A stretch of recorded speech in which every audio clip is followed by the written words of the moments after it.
Hello friends, Durga Puja special পর্বে আপনাদের সবাইকে ওয়েলকাম। আজকে আমি একটা খুবই পপুলার ননভেজ রেসিপি নিয়ে এসেছি, মাটন রেজালা। এটা একটা মোগলাই ডিশ, ভীষণই অ্যারোমেটিক হয় এই ডিশটা, আর কলকাতার যে কোনো নামি দামি রেস্তোরাঁয় পাওয়া যায়। আজকে আমি দেখাচ্ছি খুবই সহজে এটা কি করে বাড়িতে বানিয়ে ফেলা যায়। তাহলে চলুন শিখে নিই মাটন রেজালা।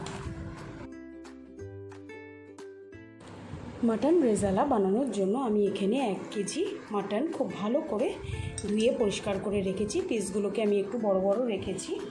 এবার এতে আমি 4 চামচ আদা রসুন বাটা দিয়ে দেবো, আর 2টো মিডিয়াম সাইজের পেঁয়াজ বাটা দিয়ে দেবো,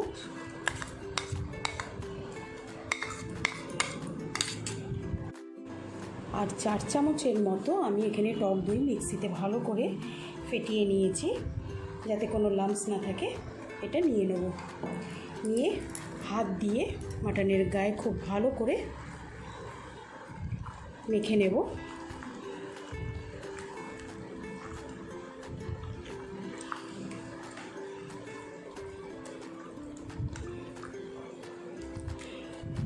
এবার এটাকে আমি 3 থেকে 4 ঘন্টা ফ্রিজে ম্যারিনেটের জন্য রেখে দেবো। এটা হোল নাইট ম্যারিনেট করতে পারলে আরও ভালো। এটা আমি এখন ফ্রিজে রেখে দেবো 3-4 ঘন্টার জন্য। আমি মাটনটাকে 4 ঘন্টা ফ্রিজে ম্যারিনেট করে আমি রুম টেম্পারেচারে এনে রেখেছি। এবার আমি এখানে একটা কুকার খুব ভালো করে গরম করে নিয়েছি। এতে আমি 2 টেবিল চামচ সাদা তেল দেব, আর আমি 1 টেবিল চামচ ঘি দিয়ে দেবো। এটা আপনারা চাইলে পুরোটাই ঘিতে করতে পারেন, কিন্তু আমি এখানে সাদা তেল আর ঘি মিক্স করে আজকে করছি। এখানে আমার ঘিটা গরম হয়ে গেছে। আমি এবার এতে 2টো তেজপাতা, 2টো দারচিনি, 4টে লবঙ্গ, 5টা এলাচ আর কিছুটা গোলমরিচ আমি দিয়ে দেবো।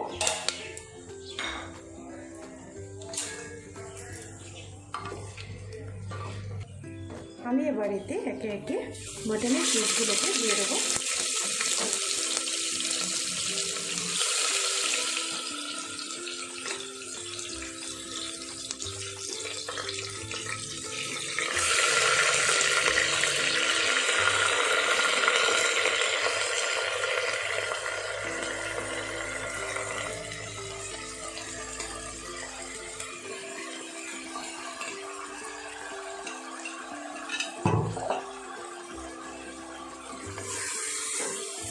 এবার এটাকে আমি 3 থেকে 4 মিনিট মাটনটাকে এইভাবে তেলে নাড়াচাড়া করে নেব।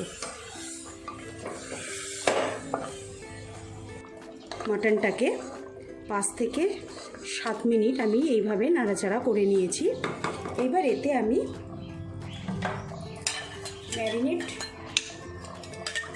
যে বাটিটায় করেছিলাম সেই বাটিটায় আমি ধুয়ে জলটা একটু গরম করে আমি এই জলটাই মাটনে দিয়ে দেবো।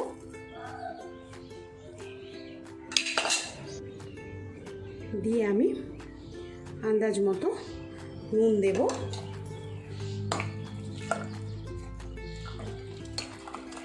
এই নুনটাকে মিশিয়ে নেব। মিশিয়ে এবার প্রেসার কুকারে মুখটা বন্ধ করে দিয়ে এটা আমি 3টে সিটি দিয়ে নেব। আপনারা আপনাদের মাটনের কোয়ালিটি বুঝে সিটিটা দেবেন। এটা 3টে সিটি হয়ে গেলে আমি আবার ফিরে আসছি। আমি প্রেসার কুকারটাকে থেকে প্রেসারটাকে পুরো বার করে নিয়েছি। এবার আমি একটা প্যান গরম করে এতে 1 চামচ ঘি দেব। আমি ঘিটা গরম হয়ে গেছে। এবার আমি একটা পেঁয়াজ বাটা এতে অ্যাড করব।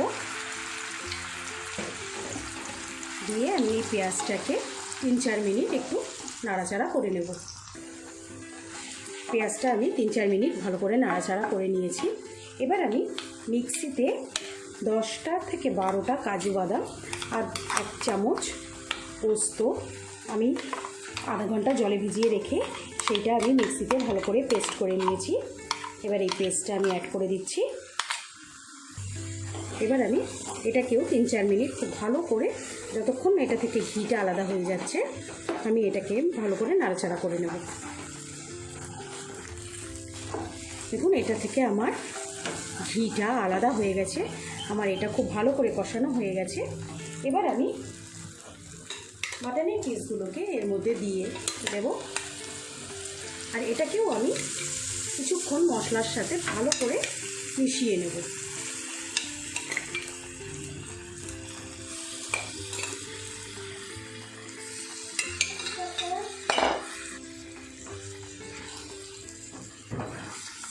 মাটনটাকে আমি 2-3 মিনিট ভালো করে মিশিয়ে নেব। এটাকে আমি খুব ভালো করে মিশিয়ে নিয়েছি। এবার আমি প্রেসার কুকারের থেকে মাটনের স্টকটা অ্যাড করে দেব।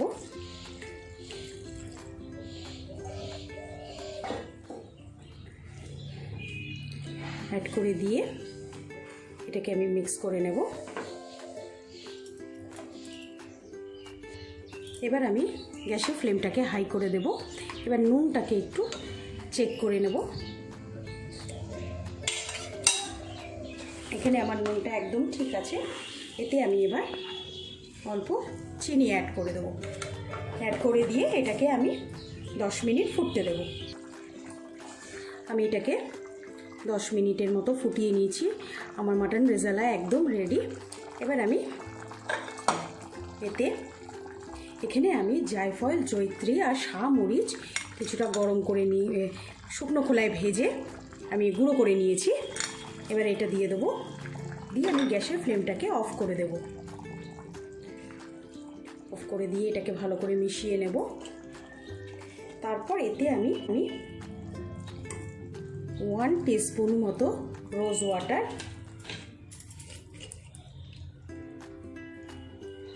1 টিস্পুন মতো কেওড়া ওয়াটার আর 1 ড্রপ মতো একটু মিঠা আতর আমি অ্যাড করব। একদম বেশি না, জাস্ট 1 ড্রপের মতো অ্যাড করে আমি এটাকে ঢেকে 5 মিনিট এটাকে স্ট্যান্ডিং টাইমে রেখে আমি বেড়ে নেব। মাটন রেজালা আমি সার্ভ করে নিয়েছি। আপনাদের যদি আজকের ভিডিওটা ভালো লাগে লাইক করবেন, শেয়ার করবেন, আর এটা আপনারা বাড়িতে ট্রাই করে আমাকে কমেন্ট করে জানাবেন। আজকের মতো বিদায় জানিয়ে শেষ করছি। বাই।